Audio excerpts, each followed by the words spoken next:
Hey hello welcome to chemistry and. कैसे हैं आप लोग? देखो भाई, ये जो क्वेश्चन है ये सबके दिमाग में आता है और most of the time students की सबसे बड़ी प्रॉब्लम यही होती है, फिजिकल केमिस्ट्री से डर इसलिए लगता है, सर फिजिकल केमिस्ट्री के न्यूमेरिकल नहीं होते, क्या करूँ? और ये क्वेश्चन मेरे पास इतनी बार आ चुका है, न कि सिर्फ ऑनलाइन में या जब से मैं यूट्यूब पे या अनअकैडमी में पढ़ा रहा हूँ, इवन जब मैं ऑफलाइन में भी पढ़ाता था IIT JEE और नीट के बच्चों को, तब भी ये क्वेश्चन आता था, सर न्यूमेरिकल नहीं होते, क्या करूँ? बच्चे लास्ट मोमेंट पे आके कहते थे, सर अब न्यूमेरिकल नहीं हो रहे, बताइए क्या करें? तो ना इस क्वेश्चन का आंसर क्या हो सकता है, इसका सोल्यूशन क्या हो सकता है? न्यूमेरिकल नहीं आता और ये प्रॉब्लम आपकी नहीं, बहुत बच्चों की है। बताइए क्या सोल्यूशन हो सकता है? तो थोड़ा ना रिवाइंड करते हैं, पीछे जाते हैं, हम कहाँ गलती करते हैं फिजिकल केमिस्ट्री में। सबसे पहले तो आपको ये समझने की कोशिश करनी पड़ेगी कि physical chemistry is nothing but equivalent to physics. आप फिजिक्स जब पढ़ते हो तो क्या करते हो? फिजिक्स में सबसे इंपॉर्टेंट चीज़ क्या होती है? फॉर्मूला बाय हार्ट करना। फिजिक्स में कभी आपसे डिस्क्रिप्टिव क्वेश्चन में ये तो नहीं पूछा जाएगा कि डिस्क्राइब करो कैसे है, डायग्राम बनाओ। वहाँ न्यूमेरिकल होते हैं, फिजिक्स के फॉर्मूलेज होते हैं, वहाँ पे आपको अगर फॉर्मूला आता है तो आपको सब कुछ आ जाता है। मैथमेटिक्स में आप क्या करते हो? मान लीजिए डेरिवेटिव इंटीग्रेशन कर रहे हो, अगर आपको डेरिवेटिव इंटीग्रेशन का फॉर्मूला ही नहीं पता, आप कैसे स्टेप्स निकालोगे? Same goes with physical chemistry. See physical chemistry is nothing but a part of physics. आप फिजिक्स का ही एप्लीकेशन समझ सकते हो और फिजिकल केमिस्ट्री के ऐसे बहुत सारे टॉपिक्स हैं जहाँ पे भर भर के आपको फॉर्मूलाज देखने मिलेंगे। तो अगर आपको फिजिकल केमिस्ट्री के क्वेश्चंस नहीं हो रहे हैं तो इसकी सबसे पहली प्रॉब्लम, नंबर 1 प्रॉब्लम मैं आपको बताता हूँ कि आपका थ्योरी ढंग से पढ़ के नहीं हुआ है या आपने फॉर्मूलेस को ढंग से समझा नहीं है।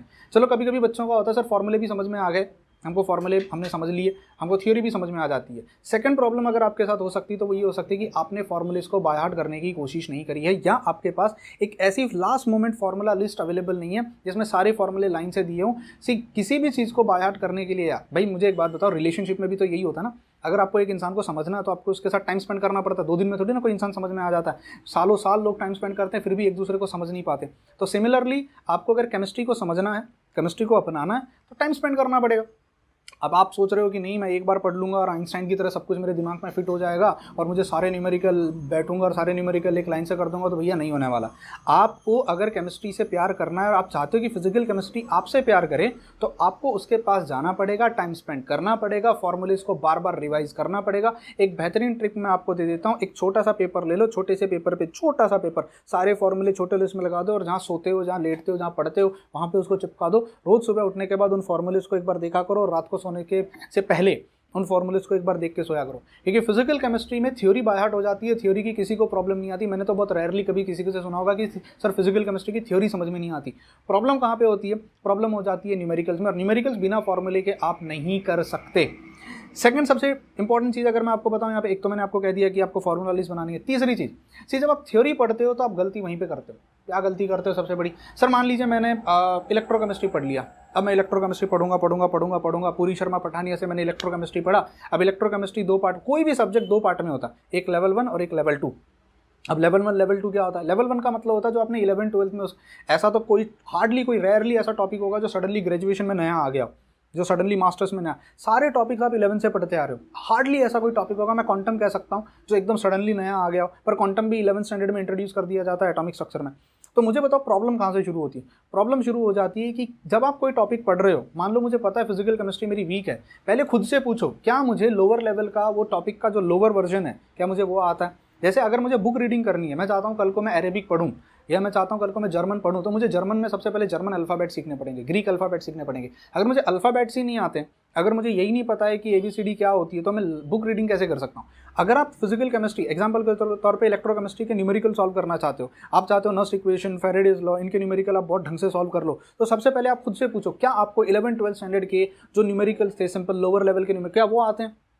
क्या आप उनमें एकदम एक्सपर्ट हो? 99% मैं आपको गारंटी देके कहता हूँ, 99% मेरे एक्सपीरियंस से कह रहा हूँ, 10 साल से टीचिंग कर रहा हूँ, 99% बच्चों को लोअर लेवल के क्वेश्चंस नहीं आते, तो हायर लेवल के क्वेश्चंस कैसे आएंगे?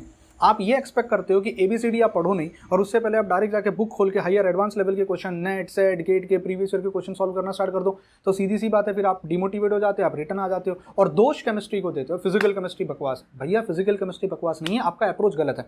आपने लोअर लेवल के क्वेश्चन तो कभी सॉल्व किए नहीं, आपने NCERT के क्वेश्चन लगाए नहीं, आपने OP टंडन के क्वेश्चन लगाए नहीं, आपने N अवस्थी के क्वेश्चन उस चैप्टर के लगाए नहीं। जब आपको लोअर लेवल के क्वेश्चन सॉल्व करने में दिक्कत हो रही है तो एडवांस लेवल के क्वेश्चन आप कैसे सॉल्व करोगे? कितनी ही थ्योरी पढ़ लो, जब तक आपने नस्ट इक्वेशन के और फैराडेज लॉ के 11 12 स्टैंडर्ड के क्वेश्चंस आप नहीं लगा लोगे, नीट JEE के क्वेश्चन नहीं लगा लोगे, तब तक आपको कॉन्फिडेंस नहीं आएगा, तब एडवांस लेवल की चीज़ें आप कैसे पढ़ोगे?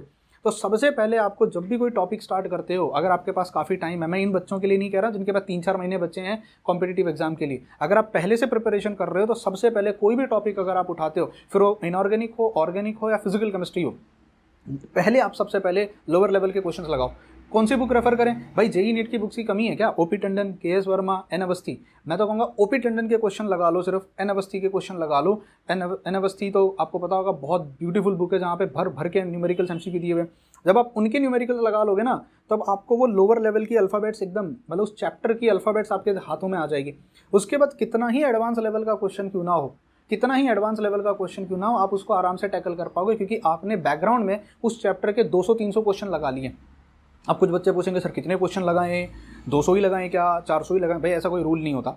ऐसा कोई रूल नहीं है कि 50 क्वेश्चन लगाने पे आपको सब कुछ आ जाएगा, या 100 क्वेश्चन आप लगा लोगे तो आपको सब कुछ आ जाएगा। It all depends. जब तुम्हें कॉन्फिडेंस, जब क्वेश्चन देखते ही, लोअर लेवल का क्वेश्चन देखते ही तुम्हारा दिमाग कहने लगे अब इसमें ये होगा, अब इसमें ये होगा, इसमें ये होगा, इसमें ये होगा, मतलब समझ लो आपकी उस चैप्टर पे ग्रिप बढ़ गई है। तो फिजिकल केमिस्ट्री में न्यूमेरिकल से क्यों डरना है?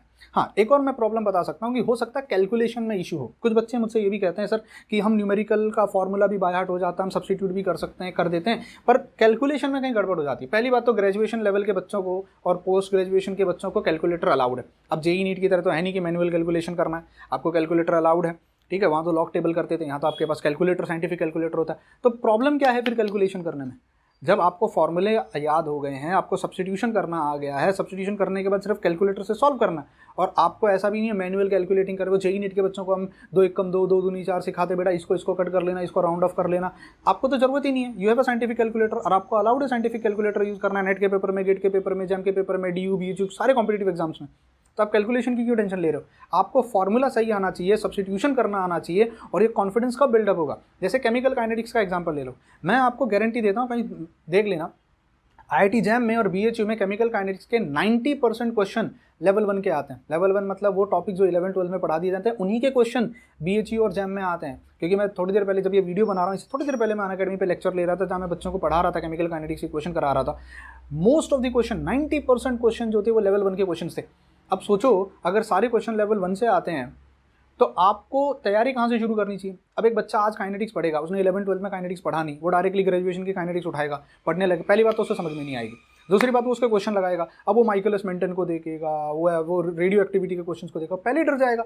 तो आप जब भी न्यूमेरिकल में अगर अपनी एक्सपर्टीज करना चाहते हो, आप चाहते हो कि आप न्यूमेरिकल से ना डरो फिजिकल केमिस्ट्री के, आपको सबसे पहले 11-12 NCERT, OP Tandon, N Awasthi के क्वेश्चन लगाने चाहिए।